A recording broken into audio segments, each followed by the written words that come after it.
Hey girls.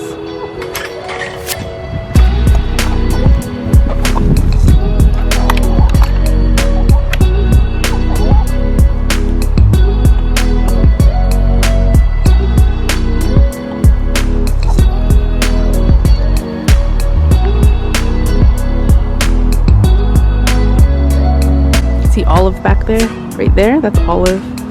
She has been molting, so she looks like she's dying, but she's not. She's just getting new feathers. Today is December 1st, 2021. What a year. And this is my birthday month. My birthday is next week, but it's definitely a time where I always start to kind of look inward and start to reflect and kind of like think about what I am doing, what I have done, where I want to go, whether or not I really stick to that in the year to come is, you know, questionable sometimes. But in any case, this is the time of year where I tend to reflect a lot on my life and like what I want and where I want to be going, what kind of person I want to be, things like that. And in regards to my art work and art practice, I've definitely been reflecting on that a lot. Years, actually. I think for years I've been feeling like I'm in a rut, like uninspired for large portions of the time. Like inspiration will come and then it'll go and it'll be gone for a long time. I'm also like, I'm definitely like one of those like fear-driven people.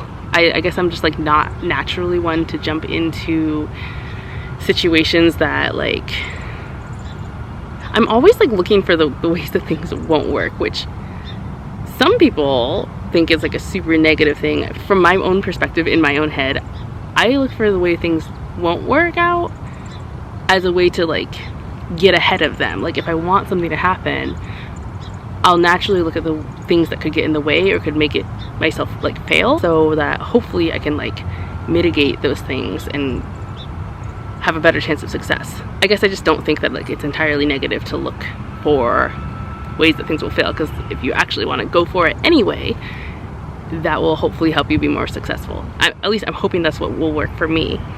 So it's like taking your, what people might see as weaknesses or faults, and like turning those into your strengths. Sometimes those can be some of your greatest strengths. Just trying to get out of my own way. Things that I've been thinking about more recently, I guess in the last year or so, is like starting over, not completely, but sort of like going back to basics, reconnecting with my like the inherent joy that I take from this little fly, from making art and creating images and playing with paint, and improving my own, improving my skill set, I suppose. So like getting back to basics, doing what I love because I love it and not for any other reason, which that can be really difficult, at least for me. Like if, honestly, especially like with social media and stuff like that, like the algorithm, like on Instagram, for example, the way you're just like expected to be posting all the time. I'm like, I'm not making new art all the time, and I have a day job, which yes, I do prioritize because that is actually what pays my bills, at least right now. Where was I going with this? Oh yeah, so wanting to start over.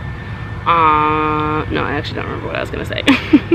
Reconnecting with like what it is, like that spark that makes me love art and love creating so much. Experimenting with new styles. Like I think I kind of got like a good style going, but that's just like, it's interesting because as a younger person, I guess like as a kid / teenager / in my college years, a lot of people always talked about like finding your style, and you know, once you find your style, like that's it, and people will be able to recognize your art, which is true to an extent, but it's also like, if you, I don't think it's great necessarily. If you settle on a style and you enjoy making art like that, and that like really fulfills you, and you stick to it and you are constantly fulfilled, that's awesome. Like do it, yes, and people will recognize your style. I also think people will often recognize people's art just because like a part of you goes into it and it's so individual. Even if you like 10 people draw the exact same picture, each one will look different and have like a little bit of the personality of the person who drew the pictures. There's something else that goes into it, which I think is the magic of artwork. It's like a little something else that you can't quite put your finger on. I'm talking in circles, but the point is What was the point? Finding your style. I think the flip side of that is getting stuck or feeling stagnant, and I think I've been feeling stagnant and wanting to experiment with other styles. And I think that's a huge part of like making art and improving upon yourself and just keeping it fresh and keeping it exciting. I don't think anyone should have to stick to a certain style or even a certain medium. I just think it's important to like listen to what actually like fills your cup, so to speak, or like fulfills you, makes you feel good, makes you feel happy. So I've been thinking a lot about switching up my style, trying new things, getting back to basics, and making sure that I can reconnect with what it is about making art that really makes me feel happy, and also kind of like clearing out the old and making room for the new. Make space, like make actual physical space for inspiration to like come in and just, I don't know, start with a clean palette. Art pun. I hope someone laughed. The interesting thing about all this happening now-ish is I ran into one of my former coworkers who used to basically scan my art and put it together into a file and then like print the cards and do all the printing basically. I ran into her in the store, and she actually is no longer at that job as of like very recently, and also like had an issue with the files. It sounds like the files that I had and other artists too, honestly, which I feel bad about the other artists, but for me, since I was thinking about starting over anyway, it's kind of like, well, this is a sign. But it sounds like those old files are lost because of a dead hard drive. So you know, sometimes the universe works in funny ways, and like maybe they'll be recovered. She's trying to get her hard drive rehabbed, I guess, but they might just be gone for good, those files. In a weird way, it's kind of refreshing for me. It was almost like, what do you call it, like celestial timing or something, like where I'm like, okay, I've been thinking about wanting to start over, wanting to clear out some of what I've done and make room for like new creativity, and then I get this news that might just be happening. Seems like things are just kind of like coming into alignment in a way where I'm like, okay, this is like a time of upheaval and change, and like old patterns are dying, patterns of behavior, old like versions of ourselves, old files of artwork. Things are dying, hard drives are dying left and right. Change can be chaotic sometimes, and there can be a turmoil involved, but that's not necessarily a bad thing. Like what's on the other side could be something great. That's kind of like the outlook I'm taking with this. I'm like, okay, patience, you know, I'm trying to take care of myself now, like do what I need to do, and then start over. And I'm kind of excited about that, and I'm trying not to rush it. There's flies, that's why I'm doing this, but I'm trying not to rush it because I want to be thoughtful and intentional with the way that I do it. So anyway, gosh, how long are we talking? Getting to the point, I wanted to talk about like a little bit of like where I'm at, what I've done, where I want to go. I've already been talking so much that I'm like, have I already done that?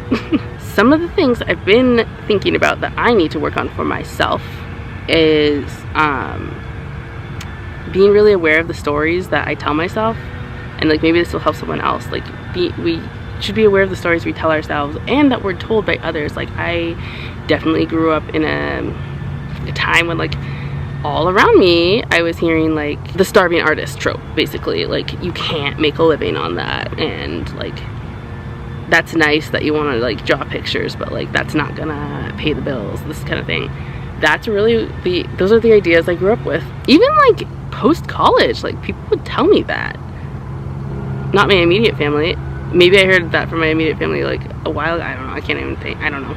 But I definitely heard that from just like strangers, friends. Like it's weird. Not all of them, but some of them. Like there were others who definitely like were like, yeah, I believe in you. But that definitely like got in my head as a young kid and stayed there. And it wasn't until probably my early 20s that I started actually seeing artists, or like meeting artists who were like normal ass people living in normal houses with normal yards and normal families, whatever normal means, but you know what I mean. Like, they weren't in the Guggenheim and they weren't starving. They were supporting themselves with the artwork that they made, and it was artwork that I'm like, I can make artwork that is at this level. It wasn't necessarily cast bronze or anything. It was like little paintings and drawings and like cards and things like that.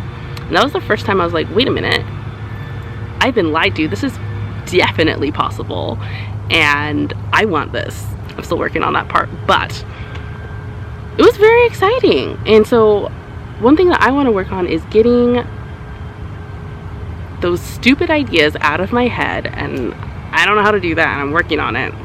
They're definitely still in there. Just remembering, like, yeah, it's absolutely freaking possible. Like, I see artists doing this every day, and it's so inspiring and exciting. And I want to do it too. Another thing is an idea that I've heard kicking around, like, for the past couple of years. This fear of being seen trying. And I think the first person I heard this from was Evelyn from the internets. Maybe you've heard of her, but she was talking about like this fear of being seen trying. Like, sometimes we don't take opportunities or don't take risks or try something because we're like, well, what if I fail? And like, everyone will see that I tried something, I didn't make it. But it's like, if you don't try at all, you're kind of failing anyway, right? And then you're just gonna live with regret, and that doesn't sound fun. So I myself, I'm trying to get over this fear of being seen trying to do something and make something and create something. Because honestly, no matter what we try in life, we're gonna fail sometimes. That goes back to another idea from a book that Brene Brown wrote, and I can't remember which one it was. She presented this idea that like, we shouldn't expect ourselves to be good at something right away. And I think a lot of the time we do, or at least I do. If you're doing something for the first time, I feel like I've said this in a previous video, but I'm gonna say it again. If you're doing something for the first time, don't expect yourself to be good at it. It's gonna take time, it's gonna take practice. Like, the first time you tried to walk as a baby, did you just stand up and start walking? No. You crawled, you fell down every time you tried to stand up. You walked a little bit and you fell down again and you just kept trying. And now, chances are you're fine at it. First time you tried to speak, were you good at that? The first time you tried riding a bike? I mean, we shouldn't expect ourselves to just like be good at something the first time around. Like, we may fail, and that's definitely okay. You just have to pick yourself up and do it again, and not be afraid that like someone saw you. We've all tripped and someone has seen us, and it's fine. Yeah, just like getting beyond these weird limiting beliefs, as they say, is something that I need to work on, and I may not be the only one. So if thinking about these things helps anyone who's watching this, think about those things. And give yourself the space to try, and give yourself the space to fail, and then try again. And don't listen to anybody who's like telling you that it's not gonna work. Like, it might not work the first time, but it might work later. Just saying.